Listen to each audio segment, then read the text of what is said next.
Subscribe ಆಗಿ ನಮ್ಮ ಚಾನಲ್ಗೆ. ಹೊಸ ವಿಡಿಯೋಸ್ಗಾಗಿ ಬೆಲ್ ಐಕಾನ್ ಅನ್ನು ಕ್ಲಿಕ್ ಮಾಡಿ. ಹಾಯ್ ಫ್ರೆಂಡ್ಸ್, ಎಲ್ಲರಿಗೂ ನಮಸ್ಕಾರ. ಲಕ್ಷ್ಮಿ ಪಾಕಶಾಲೆ ಕಾರ್ಯಕ್ರಮಕ್ಕೆ ಸ್ವಾಗತ. ಇವತ್ತಿನ ದಿನ ನಾನು ತುಂಬ ಸಿಂಪಲ್ ಆಗಿ ತುಂಬ ಟೇಸ್ಟಿಯಾಗಿ ನಾವು ಮನೆಯಲ್ಲೇ ಯಾವ ರೀತಿಯಾಗಿ ಚಿಕನ್ ಫ್ರೈ ಮಾಡೋದಂತ ತೋರಿಸ್ಕೊಡ್ತಾ ಇದ್ದೀನಿ. ತುಂಬ ಅಂದರೆ ತುಂಬ ಚೆನ್ನಾಗಿರುತ್ತೆ ಟೇಸ್ಟ್. ನೀವು ಪದೇ ಪದೇ ಒಂದೇ ಥರ ಮಾಡೋದಕ್ಕಿಂತ ಈ ರೀತಿಯಾಗಿ ಒಂದು ಸ್ವಲ್ಪ ಡಿಫ್ರೆಂಟಾಗಿ ಟ್ರೈ ಮಾಡಿ ನೋಡಿ. ಮನೆ ಮಂದಿಯೆಲ್ಲ ತುಂಬ ಇಷ್ಟಪಟ್ಟು ತಿಂತಾರೆ ಮತ್ತು ಪದೇ ಪದೇ ಇದೇ ಥರ ಮಾಡಿಕೊಡೋ ಅಮ್ಮ ಅಂತಾರೆ. ಅಷ್ಟು ಚೆನ್ನಾಗಿರುತ್ತೆ ಟೇಸ್ಟ್. ಮಾಡೋದು ಕೂಡ ತುಂಬ ಸುಲಭ. ಹಾಗಿದ್ರೆ ಬನ್ನಿ ಈ ಚಿಕನ್ ಫ್ರೈ ಮಾಡೋದು ಯಾವ ರೀತಿ ಅಂತ ನೋಡೋಣ. ಮೊದಲೇದಾಗಿ ಒಂದು ಪಾತ್ರೆ ತಗೊಳ್ಳಿ. ಅದಕ್ಕೇನೆ ಇವಾಗ ನಾನಿಲ್ಲಿ 1 kg ಅಷ್ಟು ಚಿಕನ್ ತಗೊಂಡಿದ್ದೀನಿ. ಚಿಕನ್ನ ಒಂದು 2 ರಿಂದ 3 ಸಲ ನೀರಲ್ಲಿ ಹಾಕ್ಬಿಟ್ಟು ಕ್ಲೀನಾಗಿ ವಾಶ್ ಮಾಡಿಬಿಟ್ಟು ಹಾಕೊಳ್ಳಿ. ನಾನಿಲ್ಲಿ ಚಿಕನ್ನ ದೊಡ್ಡದಾಗಿನೇ ಕಟ್ ಮಾಡಿ ಇಟ್ಕೊಂಡಿದ್ದೀನಿ. ನಿಮಗೆ ಬೇಕಂದರೆ ನೀವು ಸಣ್ಣ ಸಣ್ಣ ಪೀಸ್ಗಳನ್ನಾಗಿ ಕಟ್ ಮಾಡ್ಕೊಳ್ಬಹುದು. ನಂತರ 1 ಚಿಟಿಕೆ ಅಷ್ಟು ಅರಿಶಿಣ ಪುಡಿ ಹಾಕೊಳ್ಳಿ. ಅರ್ಧ ಟೀ ಸ್ಪೂನ್ ಅಷ್ಟು ಧನಿಯಾ ಪೌಡರ್, ಅರ್ಧ ಟೀ ಸ್ಪೂನ್ ಅಷ್ಟು ಗರಂ ಮಸಾಲ, 1-2 ಚಮಚದಷ್ಟು ಅಚ್ಕಾರದ ಪುಡಿ ಹಾಕೊಳ್ಳಿ. ನೀವಾದಷ್ಟು ಚಿಕನ್ ಫ್ರೈ ಮಾಡೋದಕ್ಕೆ ಚೆನ್ನಾಗಿರೋ ರೆಡ್ ಚಿಲ್ಲಿನ ಬಳಸಬೇಕು, ಅಂದರೆ ಕಲರ್ ಇನ್ನೂ ಚೆನ್ನಾಗಿ ಬರುತ್ತೆ. ನಂತರ ರುಚಿಗೆ ತಕ್ಕಷ್ಟು ಉಪ್ಪು ಹಾಕೊಳ್ಳೋಣ. ಅದಾದ ನಂತರ ಇಲ್ಲಿ ನಾನು 1-2 ಮೀಡಿಯಂ ಸೈಜ್ ಈರುಳ್ಳಿನ ಕಟ್ ಮಾಡಿಬಿಟ್ಟು ಇಟ್ಕೊಂಡಿದ್ದೀನಿ. ಕಟ್ ಮಾಡಿರುವಂತಹ ಈರುಳ್ಳಿಯಲ್ಲಿ ನಾನು ಒಂದು ಸ್ವಲ್ಪ ಮಾತ್ರ ಈರುಳ್ಳಿ ಇದಕ್ಕೆ ಹಾಕಿದ್ದೀನಿ. ನಂತರ ಒಂದು ನಿಂಬೆ ಹಣ್ಣನ್ನು ಪೂರ್ತಿಯಾಗಿ ಹಿಂಡ್ಬಿಟ್ಟು ಲೆಮನ್ ಜ್ಯೂಸ್ ಆ್ಯಡ್ ಮಾಡ್ಕೊಳ್ಳೋಣ. ಎಲ್ಲ ಮಸಾಲನೂ ಹಾಕಿದ ನಂತರ ನೋಡಿ, ಇದನ್ನ ಇವಾಗ ಕೈಯಿಂದ ಚೆನ್ನಾಗಿ ಮಿಕ್ಸ್ ಮಾಡ್ಕೊಳ್ಬೇಕು. ನಾವು ಹಾಕಿರೋ ಮಸಾಲ ಎಲ್ಲ ಚಿಕನ್ಗೆ ಚೆನ್ನಾಗಿ ಹೊಂದ್ಕೊಳ್ಳೋ ಥರ ಮಿಕ್ಸ್ ಮಾಡ್ಕೊಳ್ಳಿ.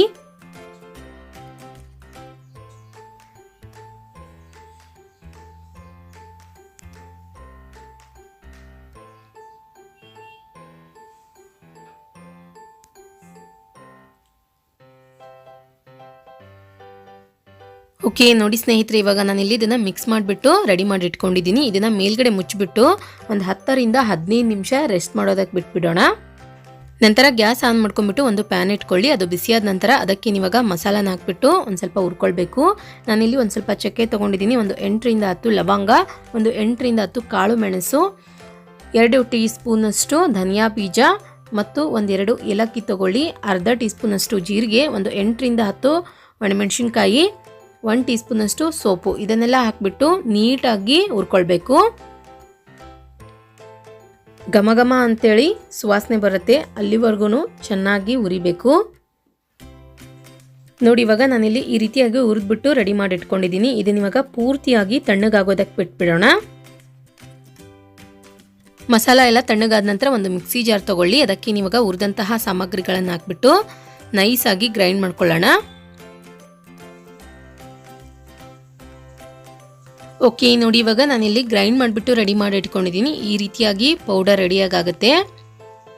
ಇದೇ ಪೌಡರ್ ಚಿಕನ್ಗೆ ತುಂಬ ಚೆನ್ನಾಗಿ ಟೇಸ್ಟಿ ಕೊಡುತ್ತೆ.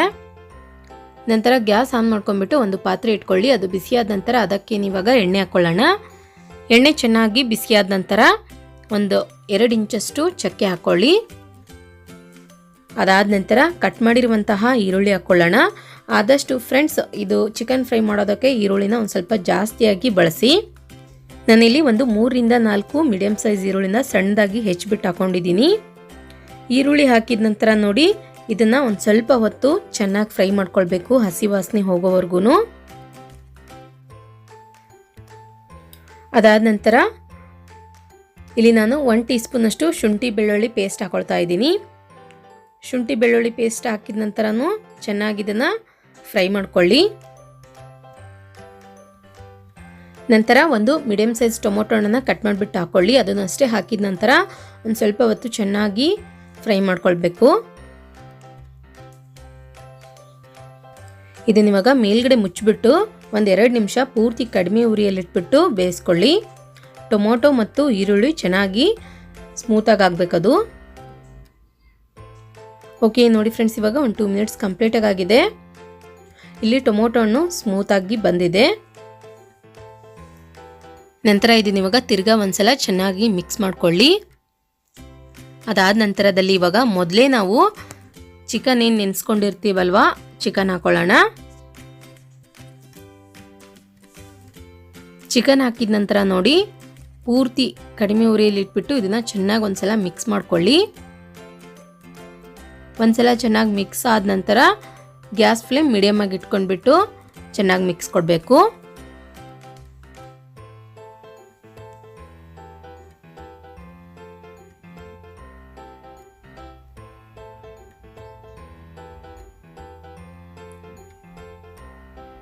ಓಕೆ ನೋಡಿ ಫ್ರೆಂಡ್ಸ್, ಈ ರೀತಿಯಾಗಿ ಚೆನ್ನಾಗಿ ಮಿಕ್ಸ್ ಮಾಡ್ಕೊಂಡ ನಂತರ ಇದನ್ನ ಇವಾಗ ಮೇಲ್ಗಡೆ ಮುಚ್ಚಿಬಿಟ್ಟು ಒಂದು 8 ರಿಂದ 10 ನಿಮಿಷ ಬೇಯಿಸ್ಕೊಳ್ಳಿ ಮೀಡಿಯಂ ಫ್ಲೇಮ್ನಲ್ಲಿ ಇಟ್ಬಿಟ್ಟು. ಓಕೆ, ಇವಾಗ ಒಂದು 10 ನಿಮಿಷ ಕಂಪ್ಲೀಟಾಗಿ ಆಗಿದೆ ನೋಡಿ. ಇವಾಗ ಚಿಕನ್ ಇಲ್ಲಿ ಪೂರ್ತಿಯಾಗಿ ಚೆನ್ನಾಗಿ ಬೆಂದಿದೆ. ನಂತರ ಇದನ್ನ ಇವಾಗ ತಿರ್ಗಾ ಒಂದ್ಸಲ ಚೆನ್ನಾಗಿ ಮಿಕ್ಸ್ ಮಾಡ್ಕೊಳ್ಳಿ. ಇದಿನ್ನು ಬೆಂದಿಲ್ಲ ಅಂತ ಅಂದರೆ ಫ್ರೆಂಡ್ಸ್ ನೀವು ತಿರ್ಗಾ ಮೇಲ್ಗಡೆ ಮುಚ್ಚಿಬಿಟ್ಟು ಬೇಯಿಸ್ಕೊಳ್ಬಹುದು. ಅದಾದ ನಂತರ ಮೊದಲೇ ನಾವು ಗ್ರೈಂಡ್ ಮಾಡಿದಂತಹ ಪೌಡರ್ ಹಾಕ್ಕೊಳ್ಳೋಣ. ಈ ಪೌಡರ್ ಹಾಕಿದ ನಂತರ ನೋಡಿ ರುಚಿಗೆ ತಕ್ಕಷ್ಟು ಉಪ್ಪು ಹಾಕ್ಕೊಳ್ಳೋಣ. ಉಪ್ಪು ನೋಡ್ಕೊಂಡು ಹಾಕೊಳ್ಳಿ. ನಾವು ಚಿಕನ್ ಕಲಿಸುವಾಗಲೂ ಕೂಡ ಉಪ್ಪು ಹಾಕಿರ್ತೀವಿ ಮೊದಲೇ. ಸೊ ಈ ಟೈಮ್ನಲ್ಲಿ ಕಡಿಮೆ ಅನಿಸಿದರೆ ಒಂದು ಸ್ವಲ್ಪ ಹಾಕ್ಕೊಳ್ಬಹುದು. ಉಪ್ಪು ಮತ್ತು ಮಸಾಲ ಹಾಕಿದ ನಂತರ ಇದನ್ನ ಇವಾಗ ಮೀಡಿಯಂ ಫ್ಲೇಮ್ನಲ್ಲಿ ಇಟ್ಬಿಟ್ಟು ಚೆನ್ನಾಗಿ ಮಿಕ್ಸ್ ಮಾಡ್ಕೊಳ್ಳಿ.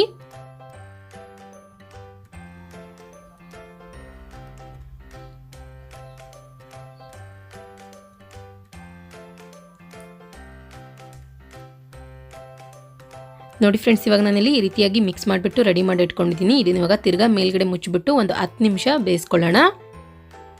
ಓಕೆ, ಇವಾಗ ಒಂದು 10 ನಿಮಿಷ ಕಂಪ್ಲೀಟಾಗಿ ಆಗಿದೆ. ಚೆಕ್ ಮಾಡ್ಕೊಳ್ಳೋಣ.